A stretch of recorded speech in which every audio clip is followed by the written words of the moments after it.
बिस्मिल्लाहिर्रहमानिर्रहीम। अस्सलाम वालेकुम नाज़रीन, आप यूट्यूब चैनल देख रहे हैं। मैं इमरान खान हूँ। कुछ चीज़ें इमरान खान साहब ने अपनी पार्टी को बताई थी, वो तफसीलात अब सामने आ रही हैं रफ्ता रफ्ता, क्योंकि मैंने कुछ सोर्सेज से रब्ता किया, फिर उनको रिकन्फर्म किया चीज़ों को।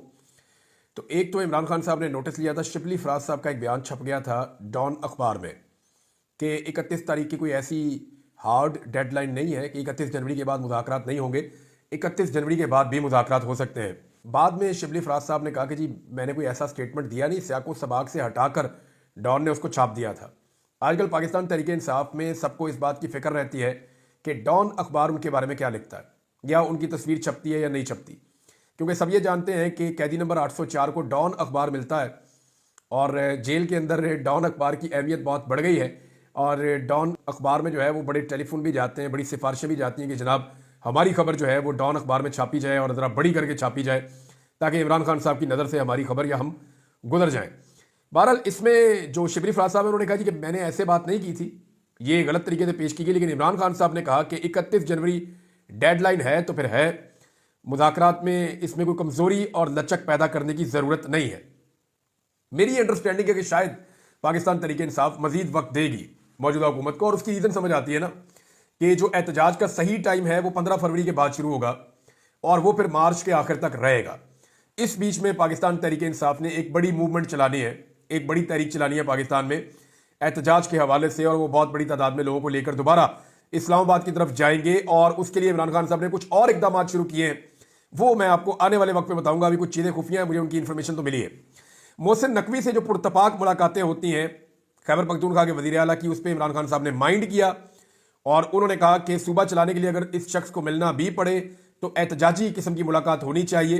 ये जो गर्मजोशी पैदा होती है मुलाकात में, इससे कारकुनों को तकलीफ होती है। हमारे कारकुनों पे जो जुल्म और जबर हुआ है उसमें ये शख्स शामिल है और ये कत्लेआम का हिस्सा है, और हमने इसके ऊपर FIR भी करवानी है। लिहाजा इससे जब भी मिले खैबर पख्तूनख्वा के लोग या हुकूमत, तो एक फासला रख के मिले, और ऐसा तासुर नहीं जाना चाहिए कि जैसे बड़ी गर्मजोशी है मुलाकात के अंदर। फिर इमरान खान साहब ने शेर अफजल मरवत साहब के हवाले से, मैं अब आपको खबर दे देता हूं क्योंकि शोकाज नोटिस जारी हो गया है, उनके हवाले से इमरान खान साहब ने कहा कि इनको पार्टी से निकाल दें। इस पे अली अमीन गंडापुर साहब ने इमरान खान साहब को कहा कि खान साहब पहले भी आपने कहा था कि इनके खिलाफ एक्शन लिया जाए, और फिर जब उस वक्त उमर अयूब साहब ने एक्शन लिया तो सारा मलबा उमर अयूब पे पड़ गया, क्योंकि आपने बाद में जो है वो कुछ सिफारिशें सुनते हुए आपने मौका दे दिया शेर अफजल मरवत को, और उमर अयूब के ऊपर बहुत मलबा गिरा था, उनकी बड़ी बदनामी हुई थी और सोशल मीडिया पे उनकी बड़ी तबाही फिर गई थी। तो इस पे इमरान खान साहब ने कहा कि अब ऐसा कुछ नहीं होगा, आप लोग फौरी तौर पे शोकाज नोटिस जारी करें और उनको पार्टी से निकालें। ये जनाब अब तक की सूरत हाल में इमरान खान साहब का ये हुक्म है। शेर अफजल मरवत साहब के लिए मैं कोई अच्छा फील नहीं कर रहा, उसकी वजह यह है कि इन्होंने बड़ी मेहनत की है, बड़ा जोर लगाया है। बेशक पार्टी के कुछ लोग उनके बारे में ये बयानियां रखते हैं, और मैंने एक अदा बताया भी पिछले दिनों कि कुछ लोगों का यह दावा है कि शेर अफजल मरवत साहब जो है उनको फ्री हैंड मिला था और हमें फ्री हैंड नहीं मिला था। ये बात अपनी जगह पे, लेकिन फिर भी अगर आप उनकी उन दिनों की कारकर्दगी देखें और भाग दौड़ देखें तो शेर अफजल मरवत ने भाग दौड़ तो की है, और वो एक जरूरतमंद आदमी है और वो एक हिम्मत वाला आदमी है। लेकिन शेर अफजल मरवत साहब ने पार्टी के अंदर इतनी ज़्यादा लड़ाइयाँ की हैं और उनकी अपनी एक शख्सियत ऐसी है, वो किसी न किसी पंगे में या फंस जाते हैं या फंसा दिए जाते हैं या अपनी वजह से फंस जाते हैं। बहरहाल इस वक्त सिचुएशन उनके लिए इतनी अच्छी नहीं है। अगर वो इस मरतबा अपने आप को पार्टी के अंदर कायम रखने में कामयाब हो गए तो ये उनकी एक बहुत बड़ी कामयाबी होगी। जिस तरह की मुझे इमरान खान को मिलने वाले लोगों ने बात बताई है, दो मुख्तलिफ लोगों ने, जिस तरह से उन्होंने मेरे सामने सूरत हाल रखी है, उसमें तो उनके लिए अच्छी खबर नहीं है। और बाकायदा इमरान खान साहब को कहा गया जी पहले भी आपने छोड़ दिया था, और ये वज़ीर आला खैबर पख्तूनख्वा ने कहा, तो इस पर इमरान खान साहब ने कहा कि अब ऐसा नहीं होगा। दूसरी एक और चीज़ बड़ी कंफर्म की गई है कि इमरान खान साहब ने कहा कि मैं किसी से मुलाकात नहीं करूंगा, ऐसे किसी बंदे से जो मुझे मिलने की ख्वाहिश रखता है। साथ में उन्होंने कहा कि पहले तमाम सियासी कैदियों को और वर्कर को रिहा किया जाए और जुडिशल कमीशन बन जाए, फिर मैं अपने बारे में फैसला करूंगा कि मैंने कहां जाना है और कहीं नहीं जाना, और किससे मिलना है और किससे नहीं मिलना। ये इमरान खान साहब ने बड़ा क्लियरली ये स्टेटमेंट दिया है। इसके अलावा अली मोहम्मद खान साहब ने एक स्टेटमेंट दिया है, और एक्चुअली सिचुएशन इस वक्त यही है। उन्होंने कहा कि इस वक्त इमरान खान को NRO नहीं चाहिए, इस वक्त दो तरफेन जो हैं उनको NRO चाहिए। एक तो फार्म 47 वाली हुकूमत को NRO चाहिए और एक एस्टेब्लिशमेंट को NRO चाहिए, और इन दोनों को NRO इमरान खान से चाहिए। लिहाजा ये दोनों मिलकर इमरान खान से NRO मांग रहे हैं, एक ही आदमी से NRO मांग रहे हैं, और इमरान खान साहब फिलहाल इन्हें NRO नहीं दे रहे। एक और खबर आई है नाज़रीन, और वो ये है कि 8 फरवरी आने वाला है, क्योंकि देखिए इस वक्त जब मैं आपसे बात कर रहा हूं, आज आप व्लॉग सुन रहे हैं तो 15 जनवरी है।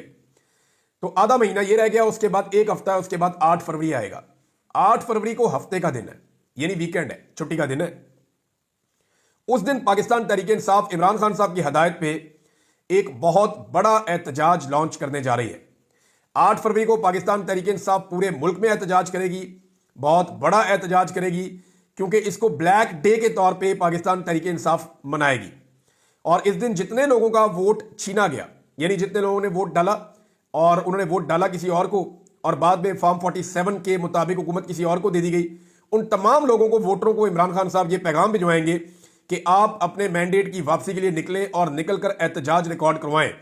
तो 8 फरवरी को पहले भी इनकलाब आया था 2024 में। मैं उसको इसलिए इनकलाब कहता हूं कि अगर कोई सॉफ्ट रेवोल्यूशन हो सकती है तो वो वोट की पर्ची के जरिए से आती है, और वो आ चुकी है। यानी इस वक्त पाकिस्तान में ज्यादातर हुकूमतें जाली हैं। जो आपका सदर पाकिस्तान है वहां से आप शुरू हो जाएं तो वो जाली एमएनएज और एमपीएज के इनके वोटों से वो बना हुआ है। अगर आप वजीर आजम पे आ जाए तो वो 18 सीटों वाला है, वो भी जबरदस्ती और जाली का बना हुआ है। अगर आप हुकूमतों के ऊपर आ जाए तो पंजाब हुकूमत, फेडरल गवर्नमेंट और बलूचिस्तान गवर्नमेंट, ये तीनों तो स्टेट अवे 2 नंबर तरीके से बनी है। जबकि सिंध हुकूमत में भी पाकिस्तान पीपल्स पार्टी को हुकूमत बनाने में बड़ी दुश्वारियों का सामना करना पड़ता अगर फ्री एंड फेयर इलेक्शन हो जाते तो। अब सूरत हाल यह है कि 8 फरवरी को ब्लैक डे मनाया जाएगा, पूरे मुल्क में एहतजाज होगा। हर वो शख्स जिसके वोट के ऊपर डाका डाला है वो बाहर निकलेगा, और ये हफ्ते का दिन है, वीकेंड का। तो इस पे इमरान खान साहब एक बड़े एहतजाज का मंसूबा बना रहे हैं, और ये आपको आने वाले वक्त में पता चल जाएगा। एजाज चौधरी साहब के प्रोडक्शन ऑर्डर्स को लेकर यूसुफ रजा गिलानी साहब बड़े दिल बर्दाश्ता हो गए। यानी पहले उन्हें खुद ही इशारा दिया गया, ठीक है आप ये कर सकते हैं, और इशारे के बगैर तो आपको पता है ये निजाम कोई काम नहीं करता, चाहे पीपल्स पार्टी है, चाहे पीएमएल है, चाहे सदर है, चाहे वजीर आजम है, ये सारे तुफैलिए हैं। ये एस्टेब्लिशमेंट के तुफैल इक्तदार में आ गए हैं, क्योंकि एस्टेब्लिशमेंट का इमरान खान के साथ झगड़ा था, तो इमरान खान के झगड़े से फायदा उठाते हुए इन्होंने एस्टेब्लिशमेंट के तुफैल हुकूमतें ले ली हैं। कोई सदर बन गया, कोई वजीर आला बन गया, कोई वजीर आजम बन गया, और कोई वजीर बन के बैठ गया, और कोई प्रोटोकॉल्स वैसे ही इंजॉय कर रहा है। तो ये जो तमाम लोग हैं ये बगैर इशारे के कोई काम नहीं करते। अब गिलानी साहब बहुत दिल बर्दाश्त है कि जनाब पहले हमें ग्रीन सिग्नल दिया गया, उसके बाद जब मैंने प्रोडक्शन ऑर्डर जारी कर दिया एजाज चौधरी का तो मुझे शर्मिंदा करवाया जा रहा है। एक जो सुपरिटेंडेंट ऑफ जेल है वो मेरी बात नहीं सुनता, ऊपर से उन्होंने लेटर भी जारी कर दिया, जनाब जाओ जाके जो है वो महकमा दाखिला से बात करो, होम डिपार्टमेंट से, उसके बाद हमारे पास आना। तो चेयरमैन सेनेट की औकात इतनी रह गई है कि वो अपने आईने पाकिस्तान और कानून के मुताबिक वो अपने प्रोडक्शन ऑर्डर जारी करता है, जैसे कि हमेशा होते रहे। शहबाज शरीफ के लिए जारी होते थे, वो पहुंच जाते थे असेंबली। हमजा शहबाज के लिए हमेशा प्रोडक्शन ऑर्डर जारी होते रहे, परवेज इलाही पंजाब में करते रहे, स्पीकर थे, वो पहुंच जाते थे असेंबली। लेकिन यहां पे जो चेयरमैन सेनेट है उनके जो प्रोडक्शन ऑर्डर उन्होंने जारी किए उनको रद्दी की टोकरी में फेंक दिया मरियम नवाज ने, और उन्होंने जनाब एजाज चौधरी साहब को सेनेट के इजलास में नहीं आने दिया। अब वो बड़े दिल बर्दाश्त हैं, वो वहां पे आए भी नहीं दोबारा, और उन्होंने ये शिकायत की है। तो मोहसिन नकवी ने मेरी इत्तला के मुताबिक उन्हें यकीन दहानी करवाई है कि जनाब आपके प्रोडक्शन ऑर्डर पे जो है वो जल्द अमल दरामद हो जाएगा, आपको हम ज्यादा देर तक शर्मिंदा नहीं करवाएंगे। अब नाज़रीन, अजीबोगरीब खबरें रोजाना आती हैं, उनमें से एक बहुत अजीबोगरीब खबर मेरे पास है, वो पहले मैं आपको बता दूं, वो ये है, और ये खबर दी है 2 लोगों ने। एक तो फैसल चौधरी साहब है, इमरान खान साहब के लॉयर, और दूसरा कमल शोधब साहबा। ये बताते हैं जी कि 9 मई के जो गवाहियां पेश की जा रही हैं और जो शवाहिद पेश किए जा रहे हैं उनमें एक सील पैक, सील बंद, यानी उसको कहते हैं वो एक लिफाफा होता है प्लास्टिक का, उसके अंदर सील कर देते हैं ना चीजों को, तो ये सबूत पेश किए जाते हैं। तो बतौर सबूत एक मोबाइल फोन पेश किया गया जो पिछले 1.25 साल से पूरा चार्ज है। यानी आप अंदाजा करें कि जो मोबाइल फोन बतौर सबूत पेश किया गया वो फुल चार्ज है। यानी किसी वक्त अगर उससे तहकीकात की गई हैं तो उसके बाद उसको सील कर दिया गया ना। अब वो सील चीज को चार्ज तो नहीं किया जा सकता, लेकिन एक ऐसी बैटरी ईजाद की गई है कि वो फुल चार्ज है। इससे पहले हम लतीफे सुनते रहे हैं कि पुलिस वाले मेज के नीचे छुप गए, पर्दे के पीछे छुप गए, कुर्सी के नीचे लेट गए, और पुलिस वालों ने वहां पे लेट के छुप के 4 खुफिया बैरियर्स पार करके सलमानी टोपी पहन के उन्होंने आके इमरान खान साहब का सारा मनसूबा सुन लिया। तो मजायका खेज किस्म के स्टेटमेंट ये पहले भी देते रहे हैं, कोई शवाहिद 9 मई के ऐसे अब तक जमा नहीं करवा पाए जिनके बदौलत या जिनकी वजह से इमरान खान साहब को फिक्स किया जा सके, और कोई एक ऐसी गवाही भी इनको अभी तक नहीं मिली। यानी इतने सारे बंदे जो हैं वो मिलिट्री कोर्ट से उनको सजाएं हुई हैं, और मिलिट्री कोर्ट जितनी मुतनादे बन गई हैं, यानी मुझे हैरत हो रही है कि अपने बनाए हुए आईनी बेंच के अंदर मिलिट्री कोर्ट को वहां डिफेंड करना मुश्किल हो गया। वहां पे जो जजेस सवालात उठा रहे हैं, ख्वाजा हारिस साहब जवाब ही नहीं दे पा रहे, एक सवाल का जवाब ठीक नहीं आ रहा। यानी वहां पे सवालात किस नौयत के उठाए गए, आप हैरान हो जाएंगे कि जनाब इससे पहले और बहुत सारी चीजें वो मिलिट्री कोर्ट में क्यों नहीं गई। बहुत सारे केसेस जजों ने निकाल के सामने रख दिए और उसका किसी के पास कोई जवाब नहीं था। तो टेक्निकल चीजें बहुत सारी निकाल के रखी, बहुत सारी पुरानी मिसालें निकाल के जजों ने सामने रखी, जो चीज जज साहिबान पूछते हैं उसका जवाब ही नहीं होता, और कोई सबूत अभी तक कंक्रीट वहां पे ऐसा नहीं रखा जा सका जिसकी बुनियाद के ऊपर या कोई ऐसे दलाल नहीं दिए जा सके जिसकी बुनियाद के ऊपर जस्टिफाई किया जा सके। सिर्फ जस्टिस अमीनुद्दीन खान साहब हैं और वो दिलो जान से मिलिट्री कोर्ट की हमायत में उनके आते हैं जो रिमार्क्स हैं। अदरवाइज बाकी सारे रिमार्क्स जो है वो दूसरी तरफ के ऐसा लगता है कि मिलिट्री कोर्ट्स के सारे अगेंस्ट हो गए हैं। और अगर ये उड़ जाता है सारा मामला तो फिर इन लोगों के 2 साल वापस कौन करेगा, जिन्होंने इस तकलीफ में और अजियत में ये 2 साल गुजारे हैं कैद के अंदर, इनके 2 साल वापस कौन करेगा। अब एक और खबर है जनाब, वो ये है कि बिलावल को हलफ बर्दारी का दावतनामा मिल गया और पाकिस्तान पीपल्स पार्टी में भगड़े हैं, खुशियां हैं, लुडियां हैं कि बिलावल जरदारी को दावतनामा मिल गया सदर ट्रंप की हलफ बर्दारी का। अब ये इसके लिए बड़ी कोशिश की गई है, बड़े हाथ पांव मारे गए हैं, बड़ी लॉबिंग की गई है, बड़े बंदे इस्तेमाल किए गए हैं, बड़ा पैसा इन्वॉल्व किया गया है और बिलाखिर बिलावल जरदारी के लिए हासिल कर दिया गया है एक दावतनामा। लेकिन मैं आपको यह चीज बता देता हूं कि बिलावल को हुकूमत का हिस्सा नहीं बताया गया। यानी मौजूदा हुक्मरान जो है वो अभी तक पूरी कोशिश कर रहे हैं कि उन्हें कुछ दावतनामे मिल जाएं और वो जाएं और जाकर ट्रंप की हलफ बर्दारी के अंदर शामिल हो जाएं। लेकिन अगर ट्रंप से इनकी मुलाकात होती है और ट्रंप अगर वहां पे 2 जुमले बोल देते हैं इमरान खान के बारे में तो इनका प्रोग्राम पूरी तरह से बढ़ जाएगा। लिहाजा बिलावल को तो फिलहाल मिल गया है, हुक्मरान बदस्तूर कोशिश में है कि किसी तरह ट्रंप की हलफ बर्दारी का दावतनामा मिल जाए। लेकिन इससे होगा क्या, यानी इससे इनको कोई फायदा पहुंचेगा? तो मुझे ऐसा नहीं लगता कि इन चीजों से इनको कोई फायदा पहुंचने वाला है। इस वक्त जो इमरान खान साहब की लड़ाई है वो एक्चुअली तो ऐसा लगता है कि एस्टेब्लिशमेंट के साथ है। मैं नॉर्मली ऐसे बात नहीं करता, लेकिन हमारे बड़े सीनियर सहाफ़ी हैं और मैं उनका बड़ा एहतराम करता हूं, रऊफ क्लासरा साहब, उन्होंने एक स्टेटमेंट दिया है तो आज मैं चाहता हूं कि मैं थोड़ा सा उस पर एक तर्जिया दे दूं। रऊफ क्लासरा साहब फरमाते हैं कि इमरान खान को एस्टेब्लिशमेंट को आई एम सॉरी कह देना चाहिए, यानी इमरान खान साहब को कह देना चाहिए एस्टेब्लिशमेंट को कि आई एम सॉरी। कौन सा आसमान गिर जाएगा? तो इस पर उनसे सवाल किया गया, मंसूर अली खान साहब ने किया कि सॉरी कहने से उनकी सियासत को धचका नहीं लगेगा, घाटे का सौदा नहीं है। तो उन्होंने कहा मैंने जिंदगी में 3-4 मरतबा सॉरी कहा लेकिन मुझे कोई नुकसान नहीं हुआ। बात ठीक है, बंदे से गलती हो जाए तो बंदे को सॉरी कह देना चाहिए। मैंने भी जाके जो हमारे बलोच बहन भाई हैं उनसे सॉरी कहा था कि जी मेरे से गलत जुमले निकले मेरे मुंह से, मैं आपसे माफ़ी चाहता हूँ। लापता और जबरी तौर पर गुमशुदा लोगों का जो एक मामला है उस पर मुझे बड़ी तकलीफ है, मैं सारी ज़िंदगी इसके लिए बोलता रहूँगा और कोशिश करता रहूँगा, इस व्लॉग में भी बोलूँगा। अभी एक इन्फॉर्मेशन आई है। लेकिन मेरा रऊफ भाई से एक सवाल है, वो ये है कि कभी क्या हम एस्टेब्लिशमेंट से मुतालबा नहीं कर सकते कि वो सॉरी करें? यानी मेरे से कौन माफ़ी मांगेगा? मैं वहाँ उनसे पूछता था इंटेलिजेंस के लोगों से, ISI वालों से, कि मैंने किया क्या है, तो उनके पास इसका जवाब ही नहीं था। वो ये कहते थे बस अभी आप हमें बाहर सूट नहीं कर रहे, इतने रहो अंदर, जो आप बात करते हैं वो गैर कानूनी नहीं है लेकिन हमें सूट नहीं कर रही। तो उनको सूट नहीं की, उन्होंने मुझे अंदर रखा, मेरे से कौन माफ़ी मांगेगा? यानी हमेशा क्या सिविलियन ही माफ़ी मांगेंगे? क्या चिल्ड्रन ऑफ लेसर गॉड हैं हम कोई घटिया लोग हैं, कीड़े मकोड़े हैं कि हमेशा हम माफ़ी मांगेंगे और एस्टेब्लिशमेंट कभी माफ़ी नहीं मांगेगी? लापता बलोचों और पश्तूनों से माफ़ी कौन मांगेगा? गड़ी खुदा बख्श में जो लाशें पड़ी हुई हैं उनसे माफ़ी कौन मांगेगा? मादर मिल्लत को जो जिल्लत दी गई इस मुल्क में उसकी माफ़ी कौन मांगेगा? 4 मरतबा पाकिस्तान में मार्शल लॉ लगाया गया और बदतरीन मुदाखलत सियासत के अंदर की गई, बार बार की गई, उसकी माफ़ी कौन मांगेगा? मुल्क को 2 टुकड़े कर दिया गया, उसकी माफ़ी कौन मांगेगा? यानी कमज़ोर को माफ़ी मांगने की तरगीब देने से बेहतर है कि मजलूम का साथ दे देंगे। मैं ये नहीं कह रहा कि इमरान खान साहब ने कोई गलती नहीं की, मैं क्लियरली कहता हूं कि उनकी भी गलतियां हैं। इमरान खान साहब भी कंप्रोमाइज हुए हैं एस्टेब्लिशमेंट के हाथों, लेकिन क्या आज वो जुल्म का शिकार नहीं है? क्या उनके खिलाफ जो है वो झूठे मामला नहीं घड़ के लाए गए सामने? तो इस वक्त इमरान खान साहब को यह मशवरा देना कि एस्टेब्लिशमेंट से वो माफ़ी मांगे, मेरे ख्याल में एस्टेब्लिशमेंट को भी हमें कहना चाहिए कभी कि वो भी माफ़ी मांगे जो कुछ उन्होंने इस मुल्क में गलत किया, जो जुल्म और जबर उन्होंने किया। यानी कम से कम जो जबरी तौर पर लापता लोग हैं पाकिस्तान भर में, और ये पॉलिसी कभी काम नहीं करेगी, इससे बहुत तकलीफ होती है लोगों को। तो इन चीज़ों के ऊपर कभी एस्टेब्लिशमेंट को भी हमें कहना चाहिए कि वो भी माफ़ी मांगे कौम से, और माफ़ी मांगने के बाद जो है वो आगे बढ़े। जिन लोगों के साथ ज्यादती हुई, खास तौर पे शहीद अरशद शरीफ के साथ जो कुछ हुआ इस मुल्क में, उस पर माफ़ी कौन मांगेगा? यानी वो उसका पॉइंट ऑफ व्यू था ना अरशद शरीफ का, वो अपना पॉइंट ऑफ व्यू दे रहे थे, लेकिन उनको मजबूर किया गया कि वो इतने परेशान हो गए कि मुल्क छोड़कर बाहर चले गए। साबिर शाकिर से माफ़ी कौन मांगेगा? बाकी लोग जो पाकिस्तान से बाहर बेचारे बैठे हैं, बहुत सारे, अहमद नूरानी हैं, उनके अलावा वजाद सईद हैं, इनके अलावा जो है वो बुईद पीरजादा साहब हैं, शहबाज गिल हैं, और बहुत सारे लोग हैं, अब कासिम सूरी है। ये जो लोगों को पाकिस्तान छोड़ना पड़ गया झूठे मुकदमात की वजह से, इन लोगों से माफ़ी कौन मांगेगा? और पहले भी लोग पाकिस्तान से बाहर जाते रहे छोड़ छोड़ के, PMLN के दौर में भी, PTI के दौर में भी, पीपल्स पार्टी के दौर में भी। यानी हमेशा क्या सियासतदान माफ़ी मांगेगा और कमज़ोर आदमी माफ़ी मांगेगा?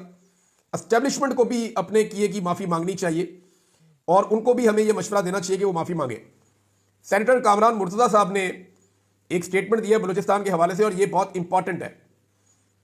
उन्होंने कहा कि बलूचिस्तान में लोगों को उठाए जाने का अमल तेज हो गया है।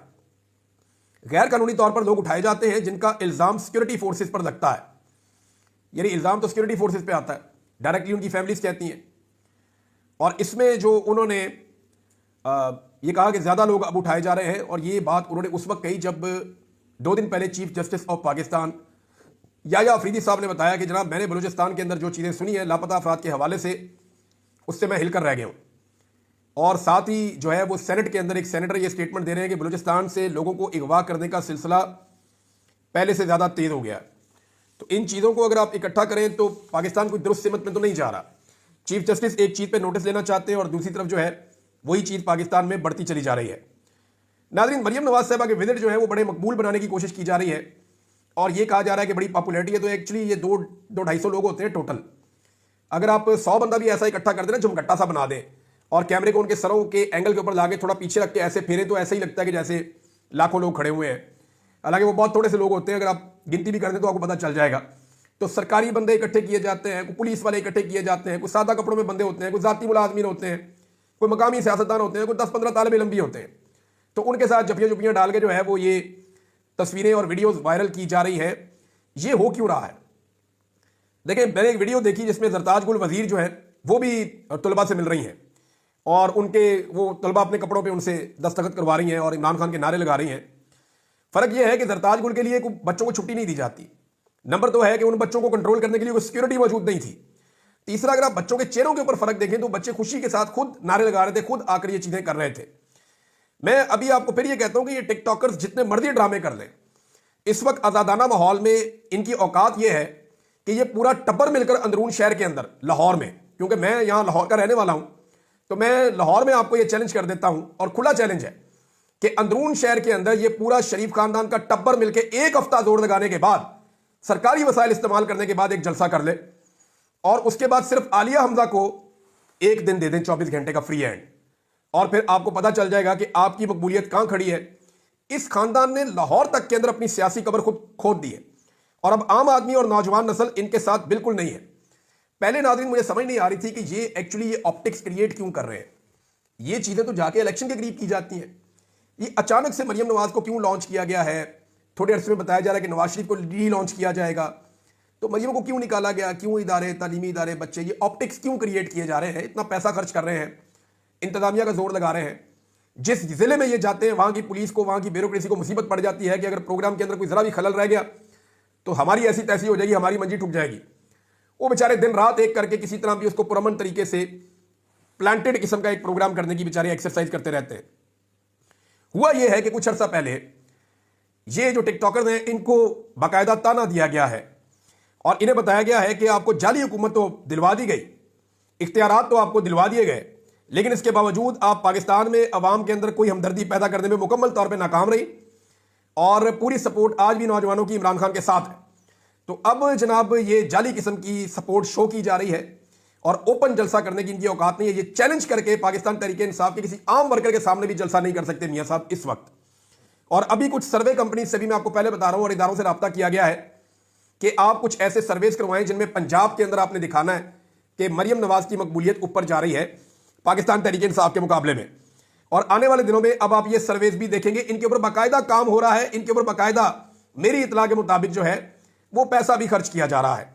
और अब जनाब ये सर्वेज आपके सामने आएंगे और बताया जाएगा कि जनाब बड़ी मकबूलियत हो गई है। दूसरी जानिब जो है वो फस्तायत का बाजार गर्म है, वो चीजें मैं आपके साथ बाद में शेयर करूंगा। लेकिन आम आदमी से इनकी दूरी का आलम यह है कि वो एक बंदा बेचारा मिलना चाह रहा था वजीर आला से सियालकोट में, उसको पुलिस वालों ने चपेड़े मार मार के उसको अरेस्ट कर दिया, उसे गिरफ्तार करके ले गए, वहां से हटा दिया उसको। तो आम आदमी से तो ये अपने आप को इतना दूर रखते हैं, जब तक कि प्रोग्राम प्लांटेड ना हो वहां मत जाइएगा वरना आपका प्रोग्राम बढ़ जाएगा। अब तक के लिए इतना ही, अपना ख्याल रखिएगा, अपने इस चैनल का भी। अल्लाह हाफिज़।